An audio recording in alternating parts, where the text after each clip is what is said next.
Hay algo que está pasando en los estadios del Mundial que no aparece en las transmisiones televisivas. No sale en los highlights del día. No está en los reportes oficiales del comité organizador. Pero está ocurriendo en las afueras de los recintos, en los estacionamientos, en las rutas que los aficionados toman desde sus hoteles, en los aeropuertos donde aterrizan con sus banderas y sus camisetas de colores. Y está generando un miedo que se está extendiendo por las comunidades de migrantes en las ciudades sede del Mundial de una manera que ninguna celebración deportiva puede callar completamente. Las autoridades migratorias de Estados Unidos están operando durante el Mundial, no de manera discreta ni de la forma en que operaban antes. De manera visible, reforzada, con una presencia que las propias organizaciones de derechos de los migrantes han descrito como inusual para el contexto de un evento deportivo internacional que, en teoría, debería celebrar la llegada de personas de todo el mundo.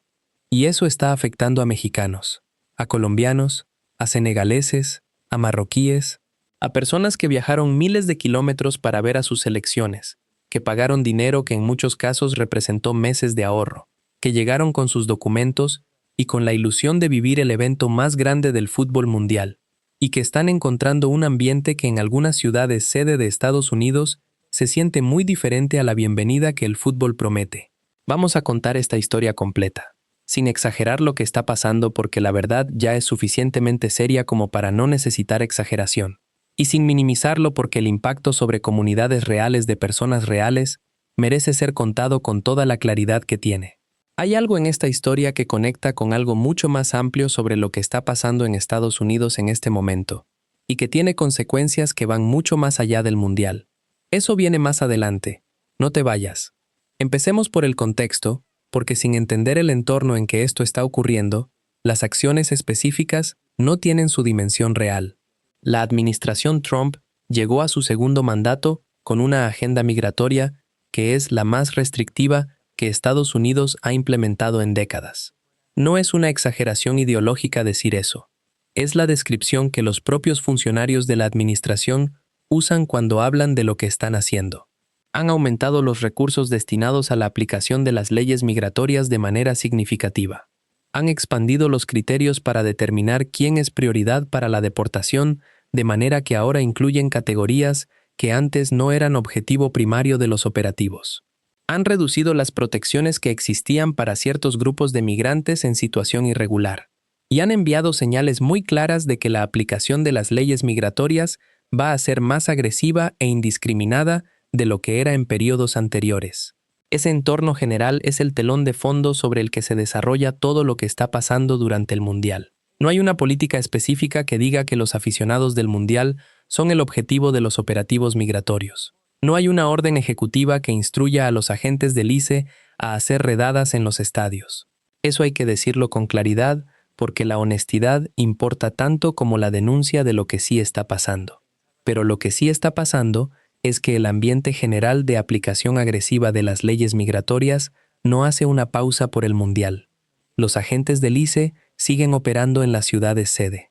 Los operativos que estaban planificados antes del Mundial siguieron adelante, y las personas que tienen algún tipo de irregularidad migratoria o que las autoridades deciden revisar más de cerca por alguna razón, están siendo afectadas de maneras que no hacen excepciones por el hecho de que hayan venido a ver un partido de fútbol.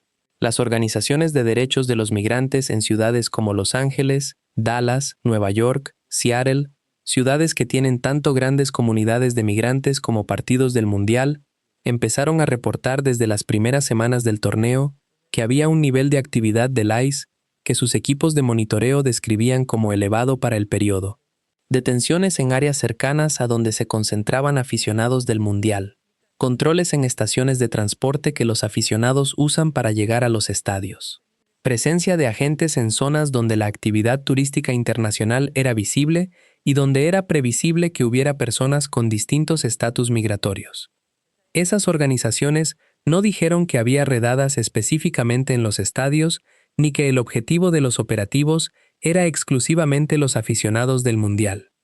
Dijeron que el nivel de actividad del ICE en ese periodo en esas ciudades era inconsistente con la idea de que el gobierno estadounidense había tomado alguna medida para asegurar que el ambiente durante el Mundial fuera acogedor para los visitantes internacionales, independientemente de su estatus migratorio. Y ese es el punto central que merece análisis serio. No la pregunta de si hubo redadas específicamente en los estadios, sino la pregunta de si Estados Unidos, como país co-sede del torneo más grande del mundo, hizo algo para garantizar que los aficionados que llegaron de otros países pudieran vivir el evento con la tranquilidad que un anfitrión responsable debería asegurar. La respuesta a esa pregunta, basada en los testimonios disponibles y en las acciones observables del gobierno estadounidense, parece ser que no hubo una política explícita de suspensión o moderación de los operativos migratorios durante el periodo del Mundial, que no hubo comunicaciones claras a las comunidades migrantes sobre qué protecciones específicas tenían durante el torneo, y que el mensaje que llegó a los aficionados internacionales con estatus migratorio incierto en Estados Unidos fue que el Mundial no cambiaba en nada las reglas del juego migratorio que aplican el resto del año.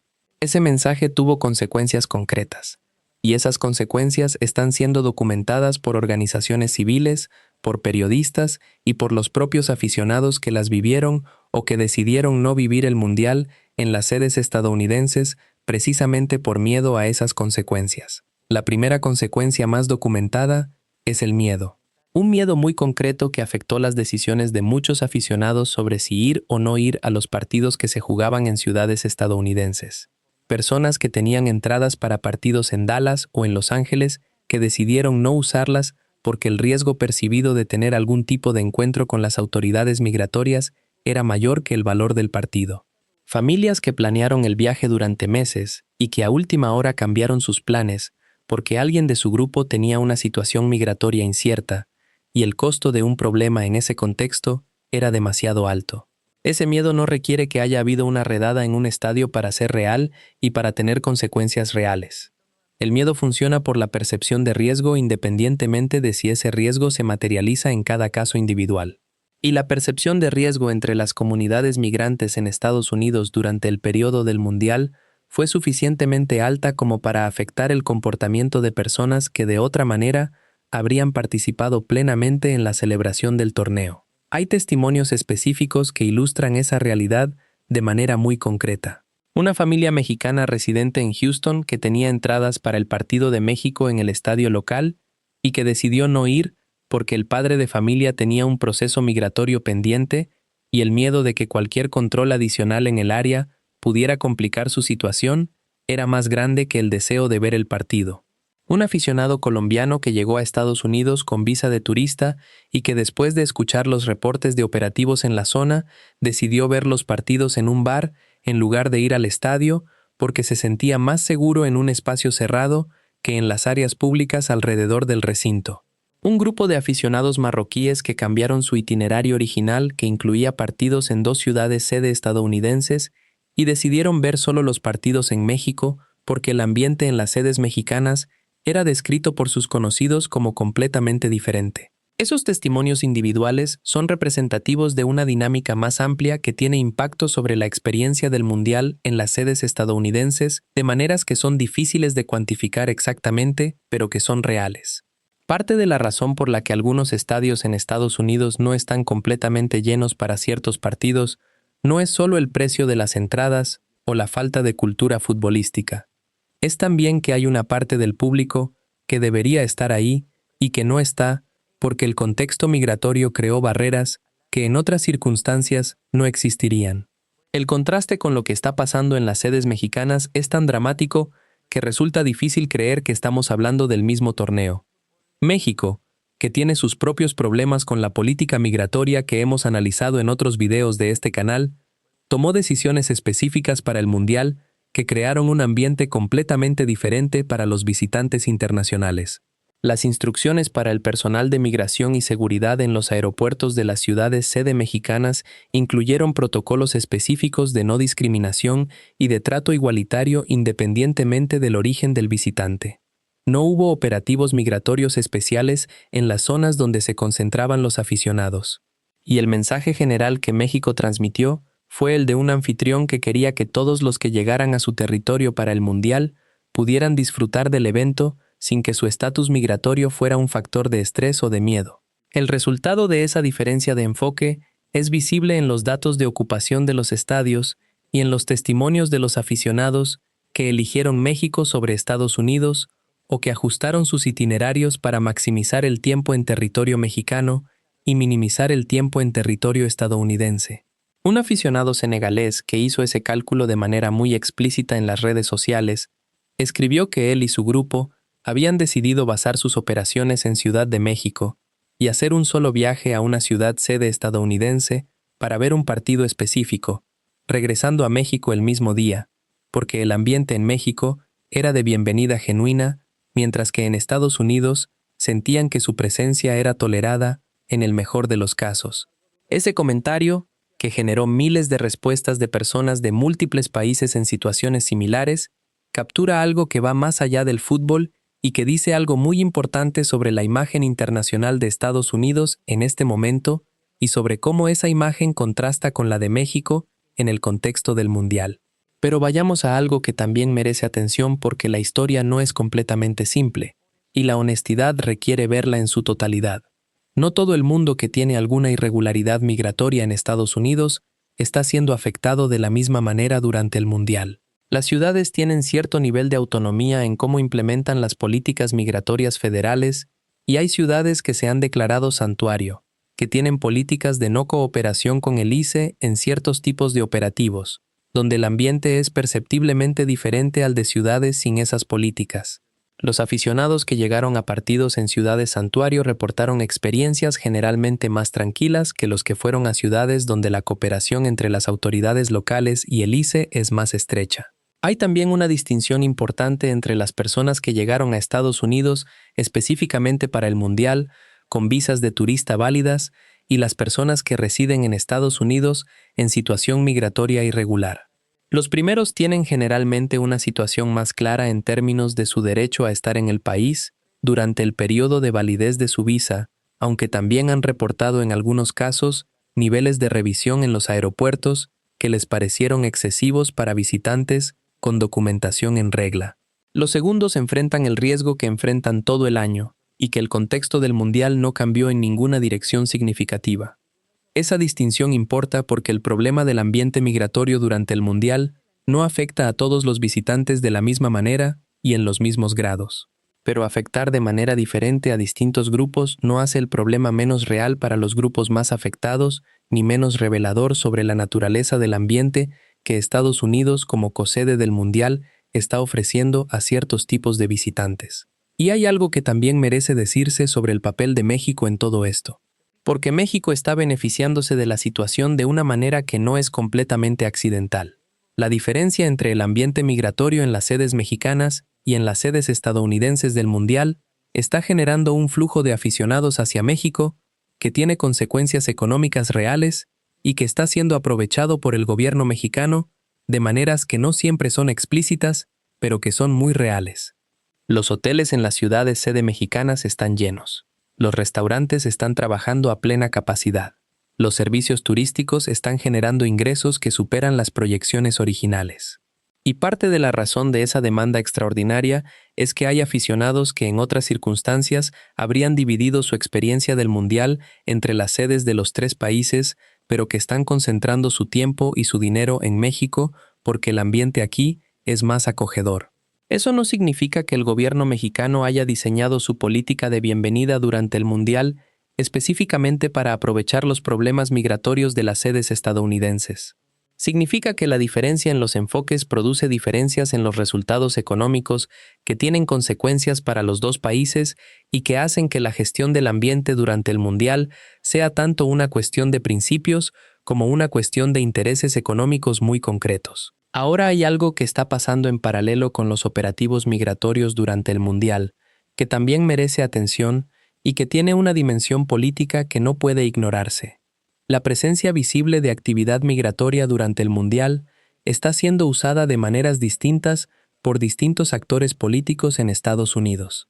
Por un lado, los sectores más duros de la administración Trump, que apoyan la política migratoria más restrictiva, están usando los operativos durante el Mundial como demostración de que la aplicación de las leyes no hace excepciones, incluso en el contexto de un evento deportivo internacional.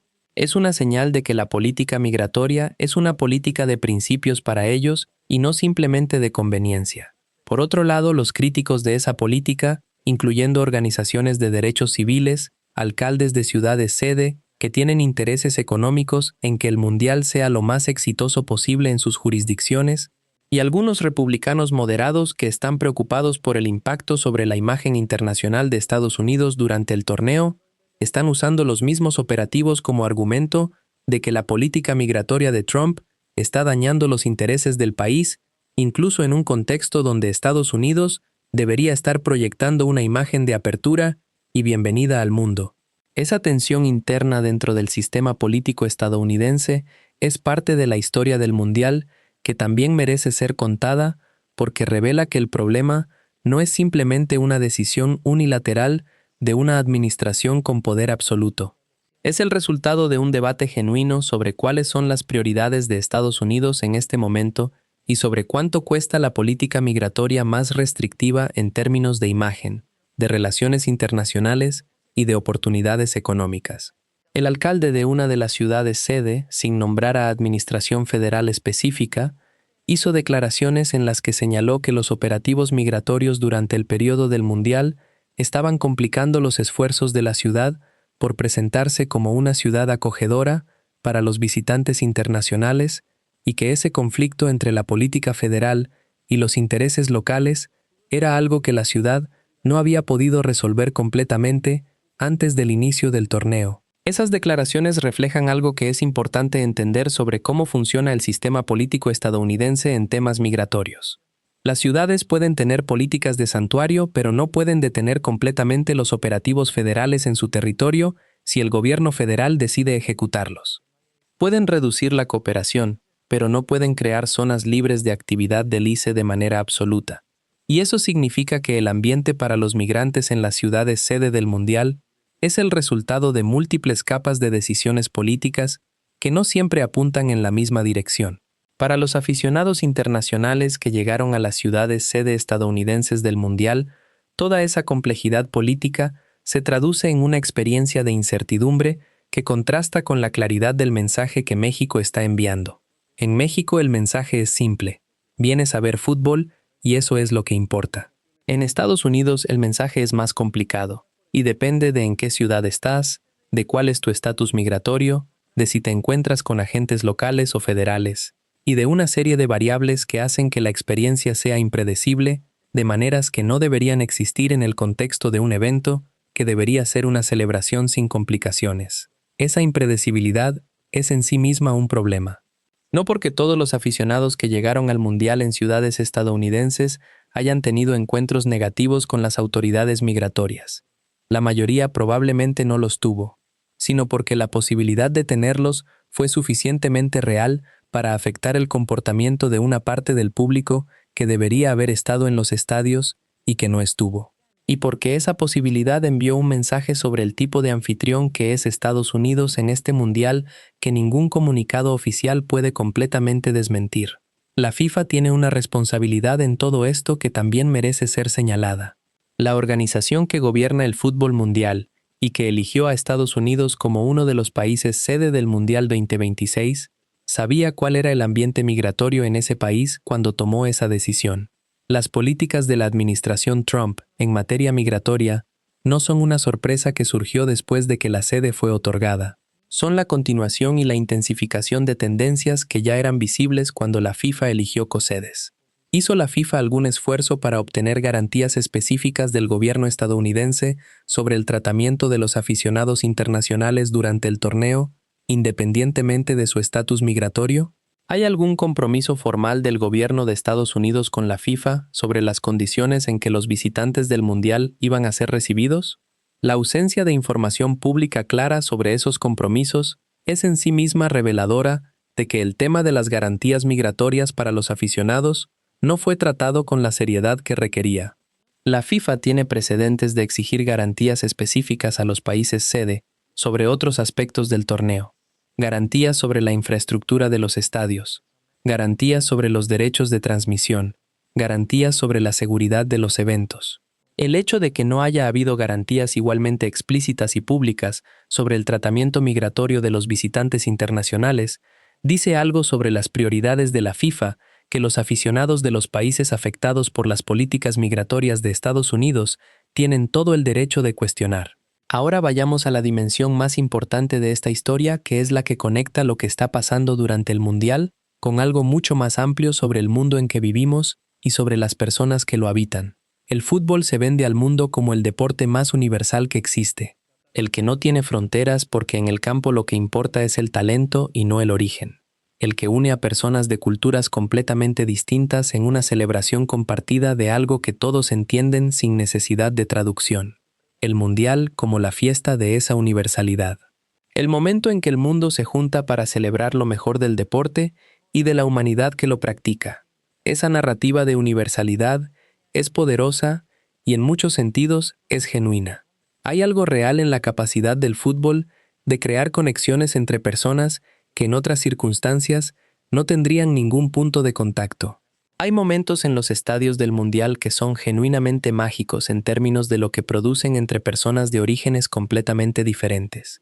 Pero esa universalidad tiene límites que el contexto del Mundial en Estados Unidos está poniendo en evidencia de maneras que son difíciles de ignorar. La universalidad del fútbol termina en la puerta del aeropuerto cuando las leyes migratorias deciden que ciertos orígenes, ciertos pasaportes, ciertas historias de vida hacen de algunas personas visitantes bienvenidos y de otras visitantes tolerados en el mejor de los casos. Cuando el árbitro somalí Hama Hagi, certificado por la FIFA para impartir justicia en el torneo más importante del mundo, fue detenido durante horas en un aeropuerto estadounidense y casi no pudo entrar al país donde se jugaba ese torneo, la brecha entre la narrativa de universalidad del fútbol y la realidad de las políticas migratorias de uno de sus países sede quedó expuesta de una manera que millones de personas de todo el mundo vieron y reconocieron como parte de algo más grande que un incidente individual. No es que todos los aficionados africanos sean detenidos en los aeropuertos estadounidenses. No es que todos los latinoamericanos enfrenten operativos migratorios cuando van a ver los partidos. Pero sí hay un patrón de trato diferenciado que afecta de manera desproporcionada a personas de ciertos orígenes en el contexto migratorio estadounidense, y ese patrón no hace pausa durante el Mundial, aunque el Mundial esté celebrando formalmente la universalidad del fútbol. Esa contradicción entre la celebración de la universalidad y la práctica de la diferenciación es la historia más importante que el contexto migratorio del Mundial en Estados Unidos está contando. Y México, por las circunstancias que han definido su posición en este torneo, está siendo el contraste que hace esa contradicción más visible. No porque México sea perfecto en materia migratoria, no lo es. México tiene sus propios problemas con el trato a los migrantes que pasan por su territorio, y esos problemas han sido documentados y criticados en múltiples ocasiones. Pero en el contexto específico del Mundial, en el contexto de cómo los países sede están tratando a los aficionados internacionales, México está ofreciendo una experiencia que los propios aficionados describen como cualitativamente diferente y más consistente con la promesa de universalidad que el fútbol pretende representar.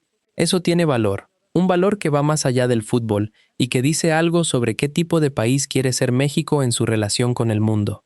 Un país que cuando dice bienvenidos, lo dice de verdad, y de manera que lo incluye a todos, y no solo a los que tienen los pasaportes correctos. Lo que pase después del Mundial con las políticas migratorias de Estados Unidos está completamente fuera del control de México y de la FIFA.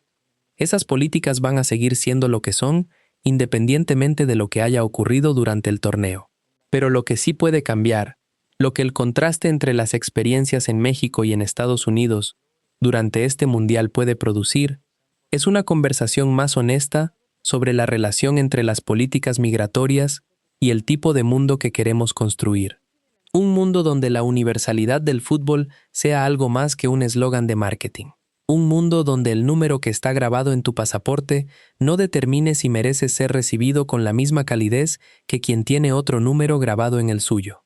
Esa es la conversación que el Mundial 2026 está generando más allá de los goles y de los trofeos. Y es una conversación que merece seguirse con la atención y la seriedad que tiene, porque sus consecuencias van a sentirse mucho después de que el último partido haya terminado. Si crees que los aficionados del fútbol de todos los países merecen poder vivir el Mundial sin que su estatus migratorio sea un factor de miedo o de exclusión, que la universalidad del fútbol tiene que ser real y no solo retórica, especialmente cuando el torneo se celebra en un país que se presenta como defensor de ciertos valores sobre la dignidad y la bienvenida al mundo, y que el contraste entre cómo México y cómo Estados Unidos están recibiendo a los visitantes internacionales durante este mundial dice algo importante sobre las prioridades de cada país. Suscríbete al canal. Aquí contamos las historias del mundial que los medios grandes prefieren no contar.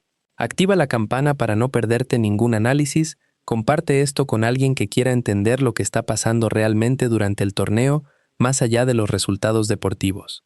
Y cuéntanos en los comentarios si conoces a alguien que haya vivido o evitado vivir el mundial en las sedes estadounidenses por miedo al ambiente migratorio.